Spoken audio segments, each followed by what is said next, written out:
All right, well, there's a new New Year's Eve tradition that goes back even farther than the typical ball drop. Church watch night services have roots that stretch back to slavery. And it's a tradition countless black churches are keeping alive. News 8's multicultural reporter Katira Winfrey has a story. COVID safety protocols continues to impact how many people have church, with many holding in-person but also virtual services.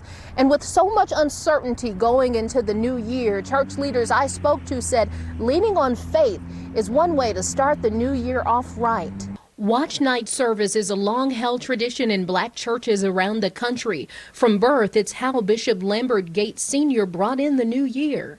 As worshipers of God, especially in the African-American community, you spend that time in the house of God to show gratitude to him for sustaining you and to ask him to continue his sustenance in the year to come. Waiting for the Emancipation Proclamation to take effect, slaves gathered in secret at midnight.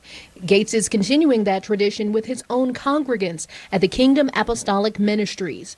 I hardly know what it is to experience the transition from one year into a new year without spending those actual transition moments in the house of God. For this year's event, some will come to the sanctuary, others will take part virtually. It's a similar scenario with Pastor Henzie Green and First Lady Nicole Green at Emmaus Christian Church. We believe that your mentality is critical to all of this. We said a slogan, if you will, or a mantra at the beginning of this, that don't back down, don't back off, and don't lower your expectations. They say they have pages of COVID protocols ranging from service registration, seat spacing, masks, and disinfecting areas.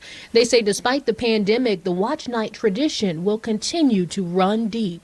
This New Year's Eve, that's what it was always about. It's kind of, saying thank you for last year, but looking at how the new year is going to be, looking forward in expectation of what's on the horizon.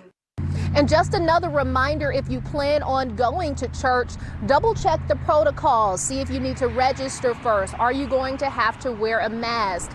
But also, you can check around for those virtual services. Reporting in Indianapolis, Katira Winfrey, Wish TV, wishtv.com, and follow us on Facebook.